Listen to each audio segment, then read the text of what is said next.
Good morning. Hi, Stevie Lynn here, and welcome to the half-life. It's kind of like the afterlife, but only it's between birth and the afterlife. It's the half-life. I created this channel because I wanted to record and share my candid feelings, as well as create a communal space for wise women of all ages to talk about this or that or the other things. Mostly I want to talk about the other things. So this or that being beauty and fashion, like the things that are constantly being thrown at us, and that we like to talk about a lot because of conditioning. The other things being ideas, experiences, spirituality, perspectives, society, change, books, whatever. Whatever. It is literally the other things. And even things like beauty and fashion, these things as well can be seen through the other things category. For instance, this video right here is about my gray hair, but it's not necessarily about the aesthetics of my gray hair. It's more about my journey and what it has done to me on the inside. So if you come to this video hoping to find me talking about how much I hate my gray hair, how it makes me feel so insecure, and how I'm going to dye it, and by the end of this video you'll see my hair a different color, no, that's not going to happen. And pardon the clickbait, but that's why I'm telling you right up front, that's not what's going to happen. So, if you're not into that, you can leave. But I would love for you to stay.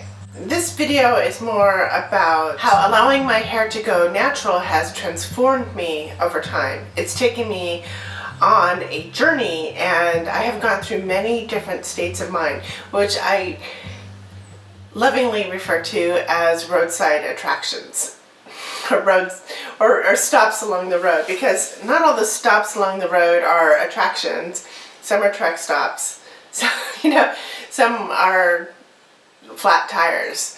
It's some of it's good, some of it's bad, but ultimately I've been on a journey, and that has been, edifying. So anyway, I plan to keep this channel extremely raw and unedited, candid. I'm going to edit a little bit just so that you're not completely bored with my ums and likes and that kind of thing. There's not going to be any elaborate lighting setup, or I'm not going to move around from place to place. I'm not going to do, I might, but that's not the plan. I'm not going to do anything that I'm supposed to do in order to get likes and views and whatever. I'm just going to hang out and talk to you for a bit and hopefully get a conversation going, and then pretty soon we'll be talking to each other. That is my goal. I won't even ask you to like and subscribe or hit that bell button so you'll be notified when I upload more videos, because I'm not treating this as a business. I'm treating this as a practice, as a way to kind of keep me accountable. I want to journal like every night, and then in the morning I plan on showing up here and maybe talk about some of the things that I've been thinking about and journaling about. I'm going to be very candid and open. That doesn't mean that I'm always right. I could very well be wrong. And I do have another channel called Food and Thoughts. It's a cooking channel where I make plant-based, fish-based, and microbial-based recipes.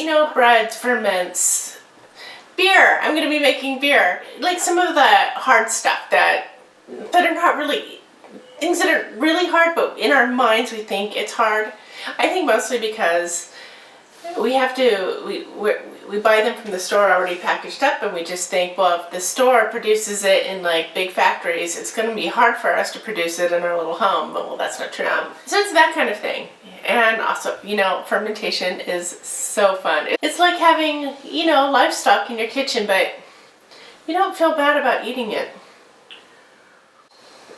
But that channel is so curated and planned, and I want to do something more spontaneous and conversational here. I think that when women talk together, when we express ourselves, when we really kind of work out how we feel and how we think, and we get some pushback and there's a dialectical process, I think we really grow that way. So today I'm going to talk about my gray hair and how or why I'm just not that into it anymore. I'm not saying that I regret going gray. Not at all. I love my gray hair, actually. It's just no longer the centerpiece of my life. I no longer think about it constantly. You know, when I was dyeing my hair, I was constantly thinking about my roots, or constantly thinking about what color I was gonna do it, and what kind of persona I was going to project because I colored my hair. And then when I started growing it out, I was constantly thinking about my progress, and it was fun, but at the same time it took a huge amount of my mental load. And after I fully transitioned, I wanted to grow it long and luxurious, and I fretted about any damage that I was doing to it going in the sun, what products to use. Like, I've spent a lot of time obsessing over my hair. I did grow my hair really long, but then I started cutting it, and I had a couple bad haircuts, and I was just tormented by it. And one of the reasons why I cut it was because I was feeling really attached to my long hair, and it was consuming me. I just didn't want that. So I chopped it off. I have finally come to this point on my journey where I can safely say that I've returned home. I'm home. I'm at a place where I'm at the conclusion of my journey. I just don't think about my hair anymore. It is not the main character in my life. And that feels so good. I feel like I'm restored to that, being that person that I was before I ever thought about dyeing my hair. You know, when I only cared about updos and braids. Or, you know, or I didn't care at all. I would just play outside and just let my hair just be. And so basically, I'm just over the fear of it, the novelty of it, and the obsession. And it feels wonderful. And given that I've spent so much time in the past obsessing over my hair, it seems kind of nuts. I mean, it's hard to be proud of all that time, but it makes sense. It really does. Because hair is just fraught with symbolism and politics, social control, all kinds of things. Hair is how we introduce ourselves to other people before we even meet them. It's the preamble to, hi, nice to meet you, how do you do? And, you know, people might actually choose to not meet us because of the way our hair looks. Maybe we do that to people as well. More than that, hair has been historically used as a means of control. There are so many institutions and even countries that require regulation haircuts. And these hairstyles are there to ensure a look of solidarity, conformity, and suggest that these people who have these haircuts are aligned with the values of the greater whole. It's the whole idea of these regulation haircuts is pretty much to dim or silence personal expression. In the West, the unspoken regulation was that women between certain ages dye their hair. Women who are getting gray hair dye their hair. That is the unspoken regulation. And to defy that is an act of civil disobedience, because we're going against an implicit rule. If we were going against an explicit rule, say like in North Korea where they have these prescribed haircuts that you are allowed to have, and if you have something else, you're breaking the law, that is criminal.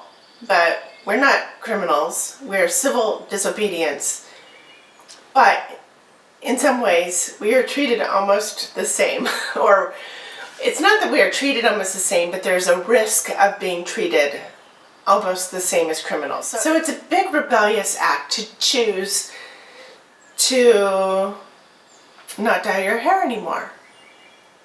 It would be also a rebellious act to sport a mohawk or buzz all your hair off or sport, you know, a style from the 80s, like to rock the Ivanka Trump nowadays. Because, you know, it's an implicit rule that, you know, we stay current and relevant, whatever that means.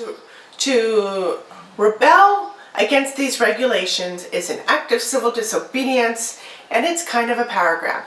It is a grab for one owns power. But now I don't even feel like a civil disobedient. I just feel like me. It's been a great journey. I'm so glad I'm home now, but still there's a lot of unpacking to do. And I would like to continue this conversation, but I don't want this to be a really long video. My hair or my hair journey isn't the only reason why I feel so embodied. Part of it is COVID. I mean, COVID really did a good job at sequestering us, isolating us, creating a hermitage. What do you say that? A hermitage? Hermitage? I don't know, just giving us our own space. I mean, if we were lucky, I know this isn't the case for everybody, but it gave me a lot of time to spend with myself. A lot of time where it was just me, not thinking about how other people were perceiving me. Kind of being the subject of my own world and not an object in somebody else's world. I am married, and I do kind of see myself through my husband's eyes a lot, but we are pretty united. We are little soulmates, and sometimes it's hard for me to know where I end and he begins, and you know, all of that. So I don't really feel othered by him. Okay, so one last thing before I go. I love to read. I especially love to read Audible books or listen to Audible books. If I didn't listen to Audible books, I would never be able to get through my chores. I have to have that.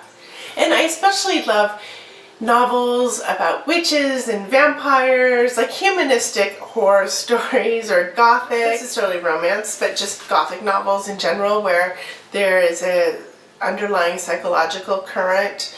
I like classics, and I love historical fiction. I've been really enjoying Stephanie Dray, who writes about the Revolutionary War, especially the women, the unsung heroes that were women, the women who were necessary for making all of it work, for making all of the revolution work. You need a good, you know, program manager. I just finished a book called The God of Endings, and I've enjoyed it so much. It's kind of a coming of age book for a vampire, although it takes her centuries to come of age. And in this book, I want to say that she kind of discovers her humanity or meaning of life as a human, but she's not a human, she's a vampire. So we're going to say she discovers her vampirity. The author, her name is Jacqueline Holland. She has a great knack for metaphor. Her style is pretty literary, but it is very approachable. Is that the word? It is very...